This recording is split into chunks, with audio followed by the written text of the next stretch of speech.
আসসালামু আলাইকুম dear student. তো আমরা গত পর্বে আলোচনা করেছিলাম যে আত্তাহিয়া ও তাআরুফ কিভাবে করতে হয়, সম্বোধন এবং পরিচিত হতে হয় কিভাবে, সেগুলো আলোচনা করেছিলাম দুটো হিওয়ার। তো সেই হিওয়ার থেকে আমরা আজকে আল মুফরাদাত অর্থাৎ কিছু পরিভাষা বা টার্মস আমরা মনে রাখবো।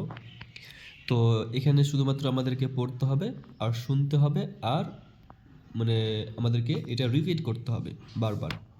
তাহলে এখানে দেখুন, কাইফা হালুকা, একজন ছেলে আর একজন ছেলেকে বলছে কাইফা হালুকা, যে তোমার অবস্থা কেমন। এখানে হালুকা, কাপ শব্দটা পুরুষের জন্য, কা শব্দটা কাপে যখন যাবার থাকবে শুধু পুরুষের জন্যই ব্যবহার করা হবে।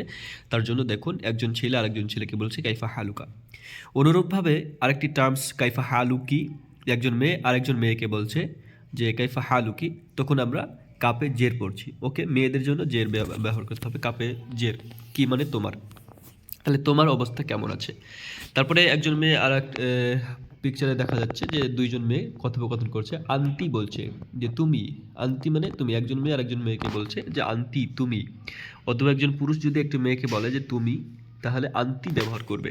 ওকে, আবার একজন পুরুষকে যখন বোঝাবে তখন হবে আন্তা, আন্তা, ওখানে আন্টি আর এখানে আন্তা। এটা মনে রাখতে হবে যে তুমি, আন্ত মানে তুমি আর আন্টি মানেও তুমি। তারপরে একজন ছেলে আরেকজন ছেলেকে বলছে মা ইসমুকা, দেখুন কাপে যাবার আছে, মানে মা ইসমুকা তোমার নাম কি, মা ইসমুকা তোমার নাম কি। এই টার্মসগুলো মনে রাখতে হবে এবং এই টার্মসগুলো প্রতিদিন আমরা ইউজ করতে পারি। মানে যার সাথে পরিচিত হতে চাই তাকে আমরা জিজ্ঞেস করতে পারি মা ইসমুকা, মাসমুকা তোমার নাম কি। ওকে, তারপরে একজন মেয়ে ওর অপর মেয়েকে জিজ্ঞেস করতে পারে মাসমুকি তোমার নাম কি। এভাবে মানে এই টার্মসগুলো ব্যবহার করতে পারি। তারপরে আমরা তাদরিবুল আউয়াল সম্পর্কে কিছুটা আমরা দেখে নেব। তাদরিবুল আউয়াল এখানে বলছে সিল বাইনাল ইবারাতি ওয়া সূরাতিল মুনাসিবা, এই নিচের ইবারত এবং সঠিক ছবির সাথে মিলাতে বলছে। তাহলে এখানে দেখুন একজন মেয়ে আরেকজন মেয়েকে বলছে মা ইসমুকা, তাহলে কি এখানে সঠিক আছে? না, সঠিক নয়, কারণ যে মেয়েদের ক্ষেত্রে কাপে যাবার জের থাকতে হবে, তাহলে এখানে মাসমুকা একজন ছেলের ক্ষেত্রে ব্যবহৃত হবে। তাহলে এখানে আমরা নিচের ছবির সাথে উল্লেখ করে দেব। ওকে, আর উপরে মাসমুকি একজন ছেলেকে বলছে মাসমুকি তোমার নাম কি। এখানে কাপে জের আছে, তার মানে এটা ভুল আছে, তার মানে উপরে ফটোর সাথে হবে। ওকে, তাহলে মাসমুকা একজন মেয়ে আরেকজন মেয়েকে বলছে, তাহলে এক্ষেত্রে নিচের ফটোর সাথে হবে। আর সেরকম আন্তি শব্দটা নিচের সাথে হবে আর আন্তা শব্দটা উপরের সাথে হবে, যে তুমি তুমি। কাইফ হালুকা মানে সে আবার উলট পালট করি হবে, যে উপরের ফটোটা এখানে দেখতে পাচ্ছেন যে উপরের ফটোটা নিচের জন্য সাথে হবে, আর নিচের ফটোটার যে কাইফা হালুকা শব্দটা উপরের জন্য সাথে হবে। এ হচ্ছে মিলাতে হবে এভাবে। এরপরে আমরা দেখে নেব যে আত্মাদ্রিবুস সানি আলজিব, এগুলো প্রশ্নের উত্তর দিতে বলছে। কিভাবে প্রশ্নের উত্তর দিবেন সেটা এখানে উল্লেখ করছি। তো প্রথমত 1 নম্বর প্রশ্নের উত্তর হচ্ছে আসসালামু আলাইকুম, এখানে সম্বোধন করছে, তাহলে এর সালামের উত্তর দিতে হবে যে ওয়া আলাইকুম আসসালাম, এখানে আপনারা লিখে নিতে পারেন বা বলতে পারেন। এরপরে আমরা মাসমুকা তোমার নাম কি, দ্বিতীয়তে তোমার নাম কি, তাহলে এখানে আমরা বলবো যে ইসমি খালিদ, ইসমি বাবু, ইসমি সুহাইল ইত্যাদিভাবে আমরা ইসমি উল্লেখ করব।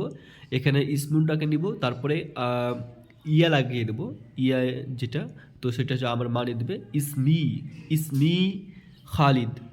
ওকে, তারপর দ্বিতীয় নম্বর হচ্ছে কাইফা হালুকা তোমার অবস্থা কেমন আছে। উত্তর দেবো কি হালি তৈয়িবুন, হালি খাইর, হালি তৈয়িবুন বলতে পারি, অথবা আনাবি খাইর বলতে পারি বা খাইর বলতে পারি। ওকে, ইসমি এখানে দেখুন 4 নম্বরে কি বলছে ইসমি খালিদ, ইসমি আবদুল্লাহ, ইসমি আব্দুল আজিজ, এভাবে আপনারা এখানে উল্লেখ করতে পারেন। তারপরে কি বলছে যে 5 নম্বরে আবার সালাম দিচ্ছে আসসালামু আলাইকুম, তোমার ওয়ালাইকুম আসসালাম, উত্তর দিতে হবে এখানে মা ইসমুকি তোমার নাম কি, ইসমি খাদিজা, এখানে দেখুন মেয়েদেরকে বোঝাচ্ছে তার জন্য খাদিজা দিবেন। তারপরে 7 নম্বরটা কি বলছে কাইফা হালুকা, কাইফা হালুকি, মেয়েদের ক্ষেত্রে কি বলছে আনা বি খাইর বলতে পারেন, অথবা হালি তয়্যিবুন এটাও বলতে পারেন, বি খাইরি আলহামদুলিল্লাহ এটাও বলতে পারেন। ওকে, তারপরে 8 নম্বর হচ্ছে ইসমি, একজন মেয়ে ছেলের নাম বলবেন এখানে, যেহেতু মেয়েদের ক্ষেত্রেই বোঝাচ্ছে ওপর থেকে। এই ওয়ার্ডটাতে। তো ইসমি খাদিজা, ইসমে খাওলা, ইসমে জৈনব, ইসমি মাহমুদা, ইসমি ইত্যাদি ইত্যাদি ওগাইরা। তো এই হচ্ছে আমাদের তাদরিবু সানি। তারপরে আমরা দেখব যে আল হেওয়ারু সানি, এটা পরবর্তীতে ইনশাল্লাহ ক্লাস করব। আজকে এ পর্যন্ত, ধন্যবাদ। তো আরেকটা জিনিস বলে রাখি, যদি আপনাদের কোনো উপকারে আসে তাহলে অবশ্যই চ্যানেলটিকে সাবস্ক্রাইব করে পাশের বেল আইকনটিকে ক্লিক করে দেবেন। ধন্যবাদ।